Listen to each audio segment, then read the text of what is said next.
বিগত কয়েকদিন ধরে আমাকে অনেকেই বারে বারে কমেন্টস করছো যে স্যার সেকেন্ড ভেরিফিকেশন লিস্ট কি আদৌ আসবে ক্লাস 9-10 ক্ষেত্রে? কি মনে হচ্ছে একটু আপডেট দিন। আমি আর সে নিয়ে কথা বলবো। এবং অনেকে বলেছো যে একাদশ দ্বাদশে যারা ওয়েটিংয়ে আছে তাদের কবে ডাকবে, আদৌ আদৌ ডাকবে তো? অনেকে সে নিয়ে সংশয় প্রকাশ করছে। আমি আজকে ভিডিওটা সে নিয়েই বানাচ্ছি। ভিডিওটা স্কিপ করে না, সবটা দেখো, চ্যানেলটা সাবস্ক্রাইব করে দিও এসএসসি এসএলএসটি সংক্রান্ত গুরুত্বপূর্ণ আপডেট পাওয়ার জন্য। দেখো, আমি এবার থেকে ঠিক করেছি তোমরা যা কমেন্টসগুলো করো আমি তার রিপ্লাই দেওয়ার চেষ্টা করব। আসলে বিভিন্ন কাজের মধ্যে থাকি তো ঠিক টাইমটা হয়ে ওঠে না। তো আমি এবার থেকে তোমাদের করা প্রশ্নের সম্ভাব্য উত্তর তোমাদের সামনে দেওয়ার চেষ্টা করব এবার থেকে রোজ। তো কাজেই প্রত্যেকে মনের মধ্যে এই এসএসসি সংক্রান্ত যা কোয়ারি আছে অবশ্যই তোমরা কমেন্টস করতে ভুলবে না, আমি রিপ্লাই দেওয়ার চেষ্টা করব। তো আজকে প্রথম বলি যে সেকেন্ড ভেরিফিকেশন লিস্ট 9-10 আসার কি আদৌ সম্ভাবনা আছে বা আসবে? আমি দেখো, তোমরা যদি আমার ভিডিও ফলো করো রোজ, আমি 2 থেকে 3 মাস আগে থেকে বলে আসছি যে সেকেন্ড ভেরিফিকেশন লিস্ট আসবে, আসার সম্ভাবনাটা প্রবল থেকে প্রবলতর হচ্ছে। কেন বললাম তোমরা জানো, একটা কথা পরিষ্কার, নবম দশমে যে সমস্ত ক্যান্ডিডেটরা ডাক পেয়েছে ইন্টারভিউতে যাবে তাদের ম্যাক্সিমামটাই একাদশ দ্বাদশে কেউ এমপ্যানেল বা কেউ সেখানে ওয়েটিংয়ে প্রথম সারিতে আছে বা আছেন, কি ইন সার্ভিস বা কি ফ্রেশার। তো যেহেতু সরকার চাইছে, কমিশন চাইছে একাদশ দ্বাদশের নিয়োগটা আগে করাবে, যেটা শিক্ষামন্ত্রী কথায় 31শে আগস্টের মধ্যে করাবে। তবে যদি আমার এ নিয়ে সংশয় আছে অবশ্য, সেটা আজকে আমার বলার বিষয় নয়। তো সরকার বা কমিশন চাইছে 31শে আগস্ট বা প্রথম দিকে কিন্তু একাদশ দ্বাদশের নিয়োগটা সম্পূর্ণ করবে, তারপরে 9-10 প্রক্রিয়া সম্পূর্ণ হবে। তো ম্যাক্সিমাম ক্যান্ডিডেট যারা 9-10 ডাক পেয়েছে, তারা একাদশ দ্বাদশে ডাক পেয়েছে, তারা অবশ্যই তারা সেখানে সেই এমপিও স্কুলগুলো অবশ্যই তারা নেবে, কারণ সেখানে র্যাঙ্কটা হাই, স্যালারি বেশি, অনেক ডিফারেন্স রয়েছে। খুব কম সংখ্যক, খুবই তার সংখ্যাটা খুবই কম, নগণ্য, যারা কিনা 11-12 ছেড়ে 9-10 আসবে ঘরের কাছে স্কুল নেবার জন্য, তার সংখ্যাটা খুবই কম। তো তাহলে এখানে হিউজ সংখ্যক কিন্তু ক্যান্ডিডেট 9-10 ফাঁকা পড়ে থাকবে, সিট ফাঁকা থাকবে। এক্ষেত্রে অনেকে বলছো বা বলার চেষ্টা করবে কমেন্টসে যে এখানে তো লাস্ট যে কাট অফ মার্কস ডাকতে গিয়ে সেখানে অনেক বেশি দেখেছে। হ্যাঁ দেখেছে, সেটা আমি মানছি, স্বীকার করছি, কিন্তু তা হলেও কিন্তু অনেক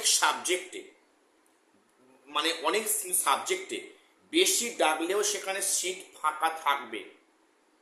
এবং যখন একাদশ দ্বাদশের নিয়োগটা হয়ে যাবে তখন কিন্তু দেখবে যে 9-10 কিন্তু প্রসেসগুলো অনেক ফাঁকা হয়েছে। সেখানে ইন্টারভিউর পরে অনেকে কাউন্সেলিংয়ে আসবে না, সেক্ষেত্রে তখন প্রায় তখন কিন্তু 9-10 দ্বিতীয়বার সেকেন্ড লিস্টের জন্য ডাকতে হবে, ডাকতে বাধ্য। যদি ঠিকঠাক রেশিও মেনটেন করে এই সরকার, যদি সঠিক ওয়েতে থাকে, সঠিক পথে চলে, যদি নিয়ম মেনে চলে, সেকেন্ড লিস্ট অবশ্যই আসছে। কতটা কান খুলে শুনে রাখো, বিভিন্ন সাবজেক্টে তো আসবে। কাজেই তোমরা যারা অনেকে আশার মধ্যে আছো যে আমার তো কাট অফ মার্কস থেকে 1 নাম্বার কি 2 নাম্বার কম আছে, সম্ভাবনা আছে, দেখো ওয়েট করো, সম্ভাবনা কিন্তু আছে। একাদশ দ্বাদশের প্রক্রিয়াটা ক্লিয়ার না হওয়া অবধি স্বচ্ছ করে বলা যাবে না যে 9-10 কত সিট ফাঁকা পড়ে থাকলো এবং কত জায়গায় বেশি দেখেছে। অ্যাডজাস্ট কিন্তু হবে না, সেখানে অনেক কিন্তু ফাঁকা পদ পড়ে থাকবে। তার জন্য সেকেন্ড লিস্ট অবশ্যই আসবে একাধিক সাবজেক্ট, তোমাদের আগাম করে দিলাম।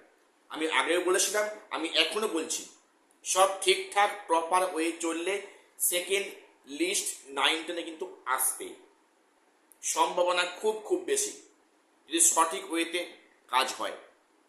এইবারে যে প্রশ্নটা, যে ওয়েটিংদের কি হবে, এই প্রশ্নটা অনেকেই করেছো আগে, আমি আবারও তোমাদের বলছি। দেখো, এখনো একাদশ দ্বাদশে কিন্তু এমপ্যানেলটাও এখনো নিয়োগ হয়নি, এখনো তার স্কুলে জয়েন করেনি, তারপরে তো ওয়েটিংয়ে। এমপ্যানেলের মধ্যে অনেকের পিভিআর মেডিকেলে কাজ কমপ্লিট হচ্ছে বা কন্টিনিউ হচ্ছে, অনেকে আবার সেখানে কাউন্সেলিংই হয়নি, অথচ শিক্ষামন্ত্রী বলছেন যে 31 আগস্টের মধ্যে 11-12টা নিয়োগ করবেন। তো যদি সেটাই হয়, শিক্ষামন্ত্রী সেটার কথা যদি সত্যি হয়, তাহলে 31 আগস্টের মধ্যে 9-10টা স্কুলে জয়েন করাচ্ছে, তাহলে স্কুলে জয়েন করার পর দেখা যাবে যে কতগুলো ভ্যাকান্সি ফাঁকা আছে। সেই মতো কিন্তু তারপরে ওয়েটিং থেকে ধাপে ধাপে ডাকবে, এটা মনে রাখো। এবারে কিন্তু ওয়েটিংয়ের সম্ভাবনাটা খুব বেশি, আমি তোমাদের আগে বলেছি, এখনো বলছি, ওয়েটিংয়ের সম্ভাবনাটা কিন্তু এবারে খুব খুব বেশি। কাজেই এবারে ওয়েটিং থেকে অনেকে ডাক পাচ্ছে, এবং স্কুলে জয়েন করার পরে তারপরে কিন্তু সাবজেক্ট ওয়াইজ একসাথে কিন্তু হবে না, ধাপে ধাপে সেখানে ডাকবে, সেখানে কাউন্সেলিংয়ে ডাকা হবে। এবারে যে প্রশ্নটা আমাকে একজন করেছো যে ওয়েটিংয়ের সবাইকে ডাকবে, সম্ভব নয়। ওয়েটিং লিস্টটা যা আছে সবাই চাকরি দেওয়া অসম্ভব, কিন্তু হ্যাঁ, এবছরে অন্যান্য বছরের তুলনায়, আগের ইয়ারের তুলনায় কিন্তু, আগে যখন হয়েছিল এসএসসি তার তুলনায় এবারে বেশি সংখ্যক ডাক পাচ্ছে ওয়েটিং থেকে, কারণ সেখানে মাল্টিপল ক্যাটাগরিতে প্রচুর সিট ফাঁকা হয়েছে। কাজেই এখানে ওয়েটিং থেকে অনেক সংখ্যক নিয়োগ হবে, একসাথে কিন্তু হবে না, ধাপে ধাপে পাটে পাটে কিন্তু সাবজেক্ট ওয়াইজ নিয়োগটা হবে, নিয়োগ কিন্তু হবে। এই সরকার আশা করছি গোলযোগ দেখাবে না, প্রপার ওয়েতে ট্রান্সপারেন্সি বজায় রেখে কাজ হবে। আর সেটা যদি হয়, অবশ্যই কিন্তু ওয়েটিং থেকে প্রচুর সংখ্যক ক্যান্ডিডেট ডাক পাচ্ছ, এটা কোনো সন্দেহ নেই। কাজেই যারা ওয়েটিংয়ে প্রথম দিকে আছো, এখনই ভেঙে পড়ার মতো কিছু অবস্থা কিন্তু হয়নি। আগে 11-12টা স্কুলে জয়েন করুক, ফাঁকাটা আমরা পরিষ্কার আরো ক্লিয়ার বুঝতে পারবো যে কতটা স্কুলে জয়েন করলো না, তারপরে কিন্তু ওয়েটিংয়ে ডাক পাওয়া শুরু হবে। বি পজিটিভ, ঠিক আছে? তোমরা কিন্তু অনেকেই ডাক পাচ্ছ ওইটিতে। তো এখনকার মতো এটুকুই আপডেট দেওয়া ছিল। তোমরা এবার থেকে তোমাদের যা মনে কোয়ারিজ থাকবে অবশ্যই কমেন্টসে লিখবে, তবে অবশ্যই কনস্ট্রাকটিভ মতামত উল্লেখ করবে। আমি তার সাধ্য মতো, আমার যেটুকু সাধ্যে কুলাবে, আমি তোমাদের উত্তর দেওয়ার চেষ্টা করব।